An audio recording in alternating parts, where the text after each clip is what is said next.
Oi, gente, tudo bem? É um prazer estar aqui com vocês novamente. Bom, para quem não me conhece, eu me chamo Emily e eu sou graduanda no curso de Letras e Literatura na Universidade Federal Rural do Rio de Janeiro. E eu sempre vou aparecer por aqui trazendo dicas de leitura, análise crítica e repertório sociocultural para sua redação no vestibular. Bom, eu quero começar esse vídeo com uma reflexão. Você já parou para pensar no peso que o orgulho, o preconceito, ele tem nas relações humanas, inclusive hoje? Pois é, em pleno século XXI a gente ainda vive em dilemas parecidos com os da Inglaterra do século XIX. E é sobre isso que trata esse livro que eu vou trabalhar com vocês hoje, Orgulho e Preconceito, da Jane Austen, uma obra que atravessa séculos com elegância, crítica e, ainda assim, inteligência. E hoje a gente vai mergulhar na vida da autora, entender os conflitos mais profundos dessa obra, descobrir como que ela pode ser uma referência poderosa na sua redação do Enem. Bom, vamos começar conhecendo essa autora maravilhosa que eu amo muito, que eu tive meu primeiro contato na literatura. Quem foi Jane Austen? Bom, a Jane Austen, ela nasceu em 1775 na Inglaterra e viveu até 1817. Ela foi criada numa família ligada à igreja e teve acesso a uma educação literária ampla desde cedo, né? Lendo Shakespeare, poesia e autores assim clássicos. E o curioso é que ela começou a escrever ainda muito jovem, e mesmo com pouco incentivo das editoras, né, daquela época, que não valorizavam autoras mulheres, ela ainda assim persistiu. E as suas obras elas foram publicadas anonimamente, no início. Bom, o nome dela só veio começar a ser reconhecido de fato após a sua morte. A Austen, ela viveu em uma sociedade rígida e hierárquica, com papéis sociais assim muito bem definidos para as mulheres. E é exatamente essa estrutura que ela questiona e ironiza nos seus romances. Bom, ela nunca se casou, então o que já foi um escândalo, né, silencioso na sua época, e também uma forma de reafirmar a sua liberdade pessoal e também intelectual. E as suas obras, apesar de falarem sobre casamento, não são romances de amor, tá? Não são, já vou adiantando para vocês, no sentido superficial, mas verdadeiras críticas à condição feminina e a estrutura social inglesa, né, daquela época. E a gente vai falar um pouquinho sobre essa obra maravilhosa que foi meu primeiro contato da literatura, que é Orgulho e Preconceito. Publicado em 1813, Orgulho e Preconceito vai ser talvez ali o romance mais famoso da Jane Austen, né, uma obra que gira em torno da relação entre Elizabeth Bennet e o Sr. Darcy.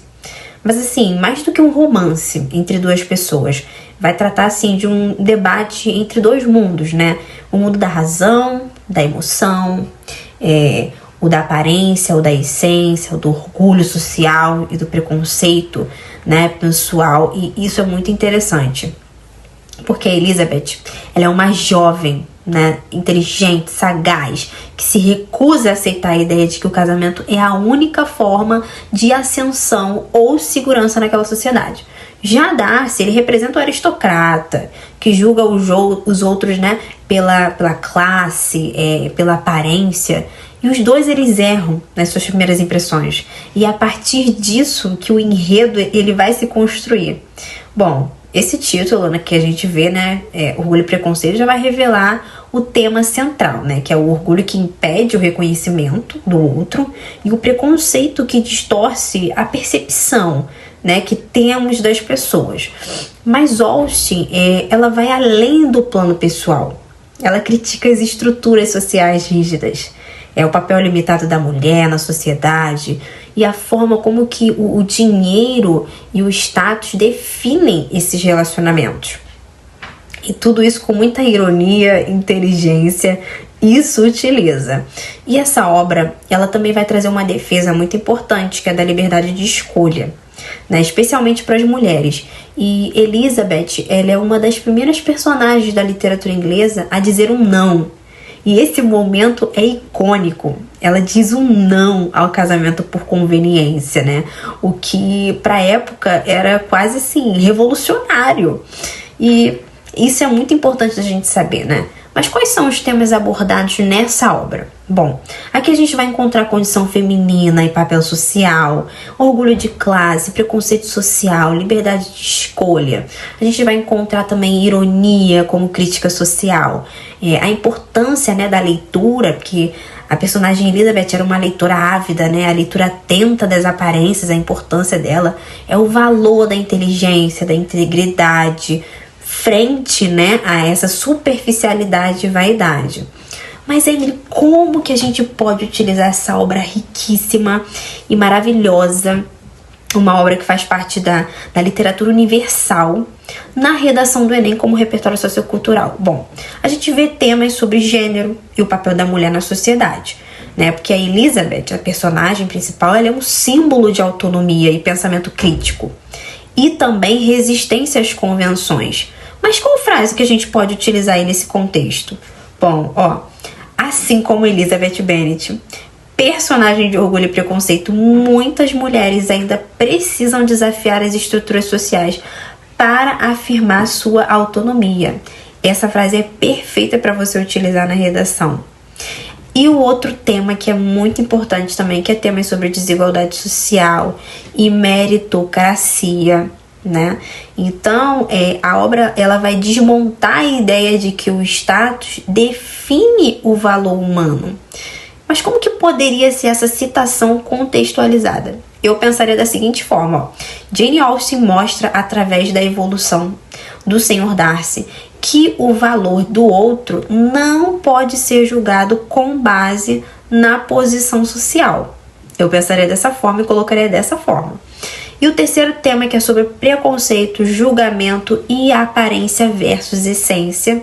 Eu adoro essa brincadeira, né? E esse título da obra, ele por si só já é um convite à reflexão. Sobre como que a gente julga as pessoas, né? E uma sugestão de uso interessante que eu também faria é o romance Orgulho e Preconceito. Revela como que o julgamento precipitado pode distorcer essas relações e reforçar a desigualdade, né? Uma crítica ainda atual em tempos de redes sociais e popularizações, que é muito importante. E o quarto tema é temas sobre liberdade, escolhas e construção da identidade, que é muito importante. Aqui Elizabeth, ela representa o direito de dizer não ao que não corresponde à sua verdade, né? É algo profundamente necessário nos debates sobre autenticidade, sobre pressão social e, acima de tudo, questões relacionadas à autoconsciência. E eu separei algumas frases aqui marcantes para o Orgulho e Preconceito, né? Que eu vou falar aqui com vocês. E a primeira frase é: as pessoas em geral julgam mais pela aparência do que pela realidade, né? Qual seria o contexto dessa frase? Essa frase ela está querendo comunicar a gente uma síntese, a crítica central da obra, né? A tendência humana de formar opiniões precipitadas. Aqui Elizabeth, né, por exemplo, ela julga Darcy como arrogante logo no início, né, com base na sua postura reservada, em comentários de terceiros. Bom, assim como Darcy, né, julga a família dela como socialmente inferior, a frase ela aparece como que uma espécie de ligação, né, aprendida quando os personagens eles percebem que as suas primeiras impressões elas estavam profundamente erradas, né? Qual que seria a aplicação então para essa frase, né? Que seria ideal, né, para temas sobre julgamento, temas relacionados à superficialidade nas relações, redes sociais, na popularização e também na desinformação, que é uma coisa que a gente está vivendo. E a segunda frase é: não desejo que minha filha seja uma tola como muitas jovens. Olha, essa frase é bem tensa, né? Qual que seria o contexto para essa frase? Bom, essa frase ela é dita ali pelo Sr. Bennet, né, que é o pai de Elizabeth, e ele tá demonstrando a sua admiração pelo espírito independente, crítico da filha, sabe? Um contraste ali com o comportamento das outras filhas, que já não é muito assim, e da própria esposa também, né, que vive obcecada em arranjar casamentos vantajosos para as filhas. Então aqui a Jane Austen, ela insinua, né, a sua visão progressista, né, sobre valorizar a inteligência feminina, a capacidade de pensar por si mesma e não apenas agradar e obedecer, né? Ou seja, a aplicação aqui a gente pode tirar que pode ser usada em temas que tratem da educação das mulheres, da autonomia feminina e da construção de identidade fora dos padrões totalmente tradicionais. E a terceira frase é: minha coragem sempre se eleva diante de qualquer tentativa de me intimidar. Frase muito poderosa, né? O contexto dessa frase, ela é dita por Elizabeth também, né? Em um dos momentos mais preciosos do romance, né? Durante o embate ali com Lady Catherine de Bourgh, né? A tia do Sr. Darcy, né? A aristocrata, ela tenta intimidar a Elizabeth a todo momento, né? Para que ela desista de qualquer ideia de casamento com Darcy, né? Por considerar a sua posição social inferior, né? E Elizabeth porém ela não recua, pelo contrário, ela reafirma a sua dignidade com firmeza, com coragem, né? Aqui a gente vê uma aplicação de repertório excelente para temas ligados à resistência feminina, ao empoderamento, à desigualdade social e também o enfrentamento de estruturas de opressão. Muito importante. E a quarta frase é: o que é ser sensato se não deixar-se levar pela razão e não pela conveniência? É muito interessante, né? O contexto aqui dessa frase, Jane Austen, ela tá desafiando diretamente, né, a ideia de que o casamento ele deve ser utilizado e ser baseado, né, em interesse financeiro ou status. Né, Elizabeth, ela recusa propostas vantajosas como a do Sr. Collins, né, e que ela diz não, porque ela não acredita em conveniência sem afeto e respeito mútuo, né? E essa frase ela revela a crítica de Jane Austen à sociedade que sacrifica o afeto em nome de uma prudência, né? Que no fundo é uma submissão ao sistema, querendo ou não. Então, qual seria aqui a aplicação dessa frase? Né? Ela pode ser utilizada para discutir liberdade de escolha, coerência pessoal, valores em conflito, né, e autenticidade nas decisões. E a gente vê que Orgulho e Preconceito é muito mais do que um romance sobre duas pessoas que se apaixonam, né? Na verdade, é um olhar profundo e totalmente irônico, né, sobre os mecanismos sociais que vão moldar, né, que limitam os nossos relacionamentos. E a Jane Austen, né, com a sua inteligência totalmente refinada, ela criou uma narrativa que continua muito atual, porque fala de algo essencial, né, o valor do outro, né, a liberdade de ser quem se é e os perigos de julgar sem conhecer, né, isso é muito importante. Então, levar essa obra para a redação do Enem é trazer densidade, gente, é trazer crítica, é trazer sensibilidade para o teu texto, e isso com certeza te destaca, né? Isso com certeza vai se destacar.